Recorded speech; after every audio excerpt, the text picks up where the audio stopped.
And now, the Hall of Fantasy. Welcome to the Hall of Fantasy. Welcome to the series of radio dramas dedicated to the supernatural, the unusual, and the unknown. Come with me, my friends. We shall descend to the world of the unknown and forbidden. Down to the depths where the veil of time is lifted, and the supernatural reigns as king. Come with me and listen to the tale of the Wild Huntsman.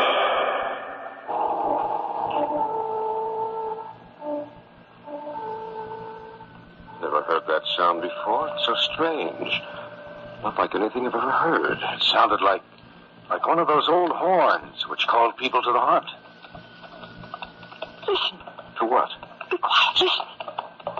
Yes, I hear it, too. It seems to be the sound of a horse approaching this camp. Maybe someone's in trouble. Or perhaps the horse was frightened by something. He's going to come right through the camp. Come through the trees. Watch out! Watch out! You're right!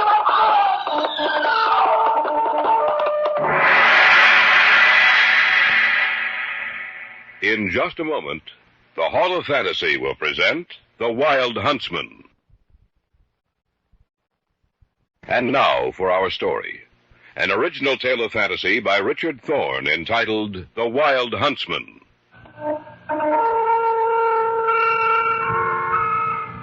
There is an old legend about the Wild Huntsman. A spectral hunter of medieval legend who, with a pack of spectral dogs, is said to frequent the forests and occasionally appear to mortals. And he is not only known to the literature of our language, but also in the myths and legends of several of the world's peoples. The strange thing about this legend, there are many countries which have the same types of folklore, but the stories are the same up to a certain point. After that point is reached, these myths take different paths which never cross again. But this legend of the Wild Huntsman is the exception to the rule. For in every version I have come across, the tale is the same, almost word for word. It is a simple tale, whose basic motif is that if you meet him face to face, you will die.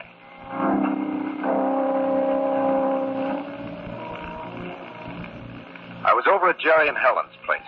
Our conversation turned to hunting. We haven't been up hunting now in almost 3 years. You know, that's right. Ever since I was best man for you people. Say, that was over 3 years ago. I can understand it, Vaughn. Back in those days at the U, those weekends up in the mountains were the things we lived the rest of the week for. Isn't that the truth? I don't think we missed an opening day for deer season in 4 years. No, we didn't.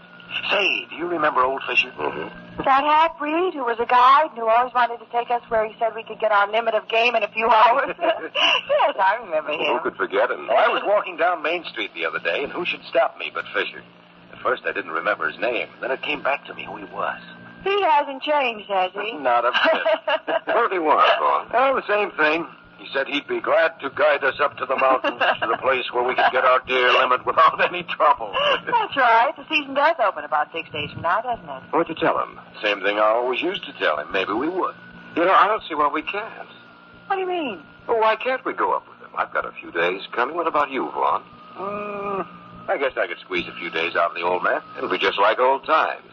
Is it a deal, then? It's fine with me. Helen, darling, what about you?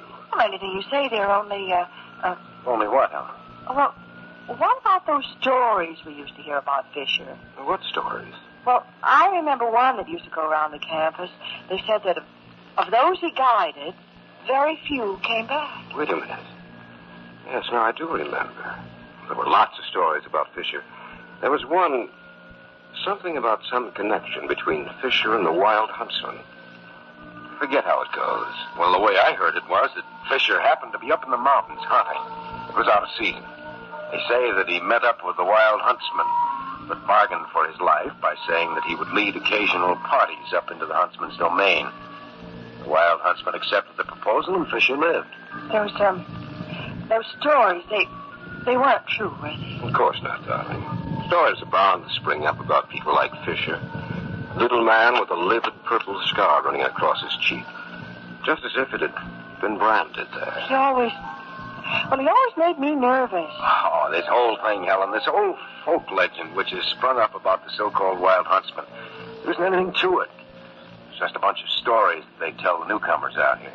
Well, I wouldn't be a bit surprised if there weren't a few people who hunt in that forbidden area and then tell the wild stories you've heard just to keep that part of the hunting ground to themselves. Well, what about it, Helen? Of course I'll go. Shall we have Fisher guide us, Vaughn? Why not? That's the only way he makes any money. Let's give him a break. The next day, I went to locate Fisher, and I found him in his room in one of those cheap hotels on 2nd South. Yes? It's Vaughn Steger. Just a minute. Come in. Oh, thanks, Fisher. You have to excuse the room, Mr. Steger.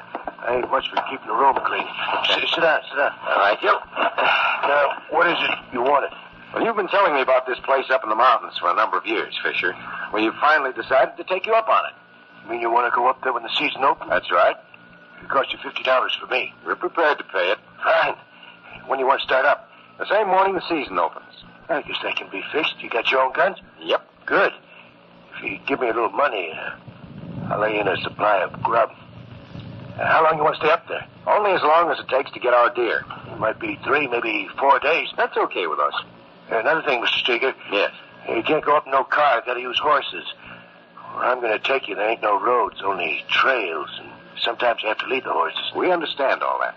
In that case, I better start laying in the supplies. Only one thing, Fisher. Yeah? Do you know any of the stories concerning the wild huntsman? The what? Yeah, I heard some.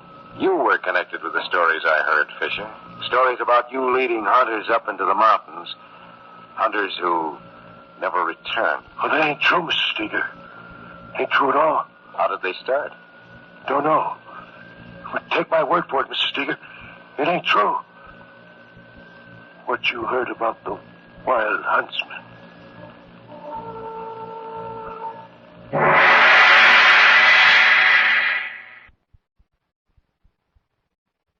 Back now to our story. An original tale of fantasy by Richard Thorne entitled The Wild Huntsman.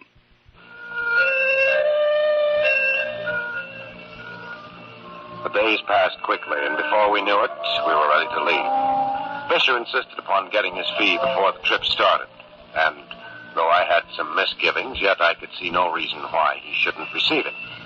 We started out a few hours before the season officially opened. How long will it take us to get up to this place, you know, Fisher?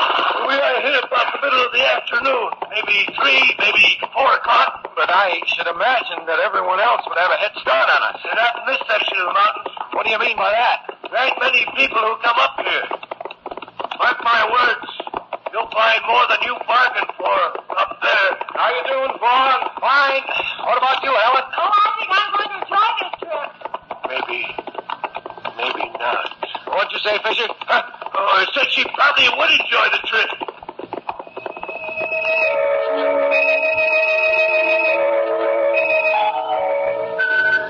We stopped twice to eat and rest, and then continued on our way. I noticed that the woods were becoming thicker, and the farther on we went, the greener the color of the foliage became.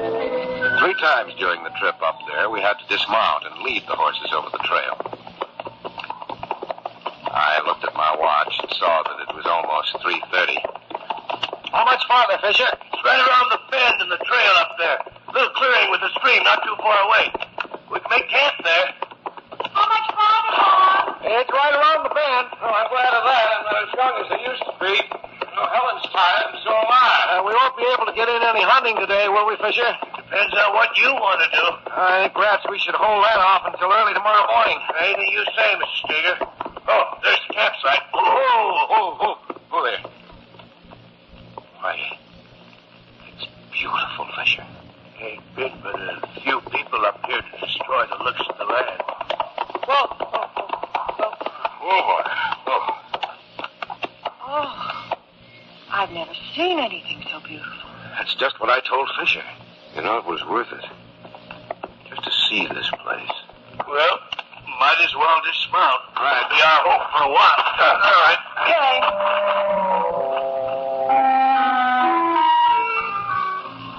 We made camp and set up the tents. Helen and Jerry shared one tent, I the second, and Fisher just used a bedroll. Evidently, he was used to sleeping out in the open. Occasionally, as the wind changed, the sound of the little stream would be brought to our ears. It was about 9:30. The campfire threw shadows against the trees which surrounded the little clearing.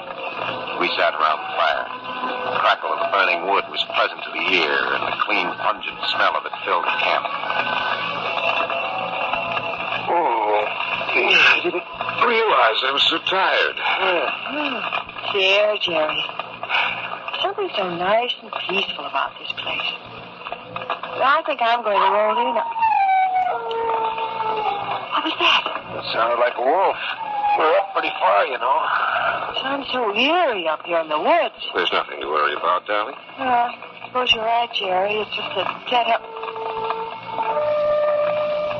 Never heard that sound before. It's so strange. Not like anything I've ever heard. It sounded like one of those old horns which called people to the hunt. Listen. To what? Be quiet. Listen. Yes, I hear it too. Seems to be the sound of a horse approaching this camp. Maybe someone's in trouble. Perhaps the horse is frightened by something. He's going to come right through the camp.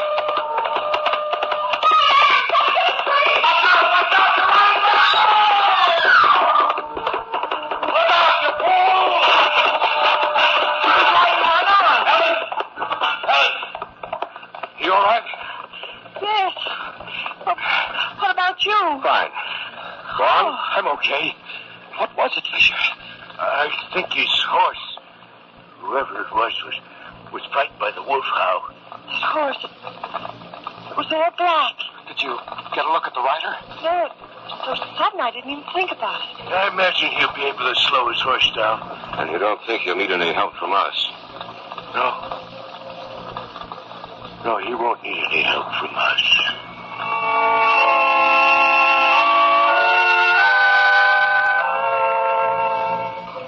As the hour grew later, a small wind sprang up and sounded its way through the branches of the trees and foliage surrounding us. It was a quiet and restful sound. At about 10:30, we all retired. I don't know about the others, but I fell asleep upon the instant. Once or twice during the night, I thought I heard the sound of that animal again, as its cry echoed across the distance. In the morning, I awoke completely refreshed. As I dressed, I could smell the odor of bacon and eggs frying over an open fire. The others were about gathering wood, putting camp in order. After we've had breakfast, I think we better break up into two parties. You have a compass with you, haven't you, Mr. Steger? yes. You take the lady with you. He said he wants to go with me today. Yeah, that's right, Vaughn. You can go out with Fisher tomorrow. Well, that's fine with me. You strike out due north, Mr. Steger. Uh-huh. We'll go the other way. Now, don't go too far, though. You might get lost. Don't worry, we won't go too far. Good. Well, let's get started. I'll see you later. All right, bye. Bye now. They left camp before we did. A few minutes after we had seen them disappear down the trail, we started out. Our course was due north, which happened to cross the little stream. There was a sort of trail through the trees, and we followed it till we came to the stream. That rider must have crossed the stream right about here last night. Yes, you're right. I wonder who he was. I hope he was able to stop his horse. Fisher seemed to think he would. That horn again. Yes, but it seemed to be quite far away.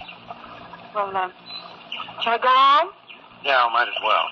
That log lying across the stream, we ought to be able to cross the stream on that. Don, wait a minute. It sounds like a horse. It is. Where? Over there, see? There's a black dog running along the trail. Oh, yes. I wonder who it is. You'll know in a minute. He's coming right for us. Whoa, boy. Whoa there. Hello there. Hi. Don't see many people up here. I guess not. Any light? We were just starting out. Quiet night. Hey, you must excuse my dog. He's not used to strangers. I see. Been here long? We arrived here yesterday afternoon. I rode over to apologize to you. I was out riding last night. Some animal howled and frightened my horse. You ran away with me, and I'm afraid I disturbed you. No damage, I hope? No, there was no damage. Good. I imagine Fisher guided you up here? Yes, he did. Good hunting country. Not many know the way up here, but Fisher does. It brings quite a few people up here. I imagine you've heard those nonsensical stories about a spectral hunter, haven't you? Yes. Fisher doesn't seem to believe them, does he? Evidently, you people don't either. It is nonsense, of course. After all, no one's ever seen the wild huntsman and lived to tell about it.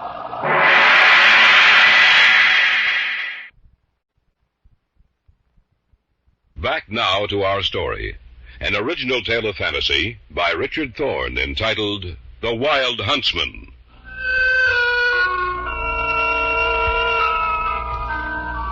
Helen and I stood there, looking up at the black-clothed man who sat astride a coal-black horse.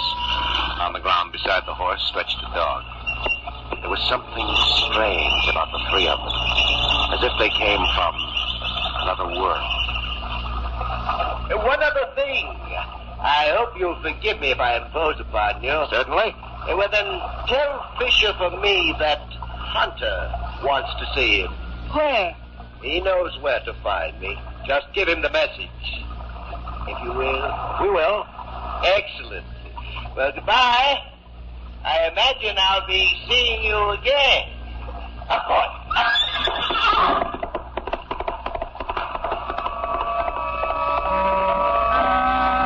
The horseman, trailed closely by the gigantic black dog, galloped away. He seemed to be a nice enough fellow, but there was something about him which made me feel uneasy. Helen and I continued the hunt, but with no luck. We returned to the camp, cold and disgusted. We wondered why Jerry and Fisher weren't there, but then surmised that if they had had any success, they'd make slow progress back to camp. They came in about 2. Don, look at the size of that deer. Hey, they made up for what we didn't Oh. get. Hey, Jerry, good shooting, fella. What's the biggest I've ever seen? Why, look at that. You've been stopped with one shot. Oh, forgotten how to my shoot. word. Come on, let's put him down. Fisher. What a beauty. Oh, Fisher, that man was the runaway horse. Why didn't you tell us you knew him? I wasn't sure who it was. We met him today. A man on a black horse? Yes. Said he wanted to see you. That you knew where to meet him. Said his name was Hunter. Oh, yeah. Mr. Hunter. I'll be back in a while. I don't want him getting angry. He's like a devil when he's angry.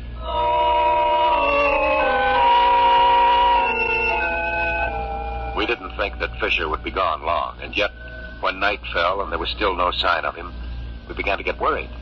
It was about 9 o'clock. Fisher had been gone for almost 7 hours. I wonder where he is.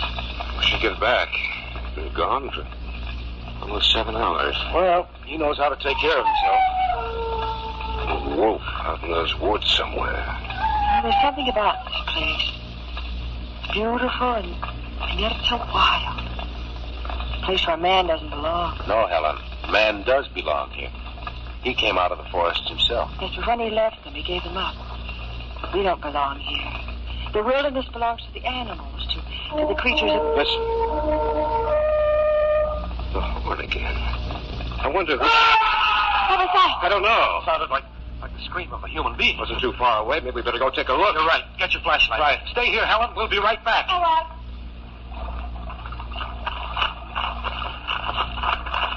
I came from over here in the stream. Shine your light around. Seemed to be anything. Just a minute. What's that over there? Let's take a look. Might be only a... Good heavens. You don't think... I can't tell. Take a look at his face. It's Fisher. He's dead. Look at his cheek. Yes, I see it too. The black figure. A man on a horse.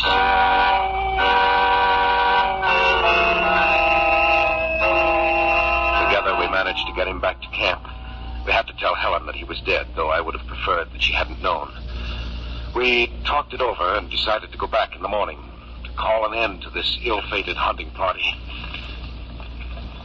We decided to divide the night up into shifts at which one of us would stand guard. I drew the first shift. I sat by the fire, occasionally feeding it, feeling alone, terribly alone. Who's that? Gary. Can't sleep. In a way, I'm glad.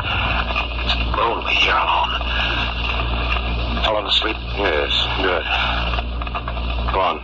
Yes? Do you think there's any truth to that wild Huntsman legend? I don't know. The mark on Fisher's face. How can you explain that? I don't know that either. In the stories I'd heard, Fisher made a sort of pact with him. Why should Fisher die? Maybe he made a mistake. Maybe this thing intends making a new pact with someone else. We're the only ones up here. Yeah, I know. The wolf's awfully close. Got your gun? Yeah. You realize that every time we've heard that wolf howl, something's happened? Oh, I wish morning would come. I wish we'd never started out. Helen, come on. You don't think? We'll see in a minute. Anything's happened to her. Helen! Jerry, we have to do something. She's dead, Jerry. We have to think of some way to save our own lives. What? That is quite true, my dear sir. You. Where did you come from? Makes no difference. This is my domain. You do not belong here. You have trespassed where you do not belong. For that you shall die. If I do, I'll take you with me.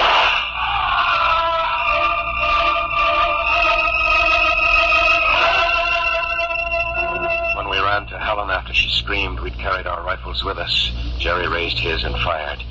What happened then, I still don't know. I was sure that the bullet had hit Hunter, and yet he didn't fall. But something happened to Jerry. He screamed and fell lifeless to the ground. Hunter stands there watching me. In these last few minutes, all this, the complete story, has gone through my mind. I'm afraid. Terribly afraid. There's no need to be afraid. You will live, but on one condition. And that is? Fisher made a pact with me. You will do the same. No, I won't. My dear sir, you must. Fisher was getting old, not quite as useful as he once had been. But you will live and bring more like you here to me. Just as Fisher did. Out to the forest and my domain. Out to the realm of the wild Huntsman.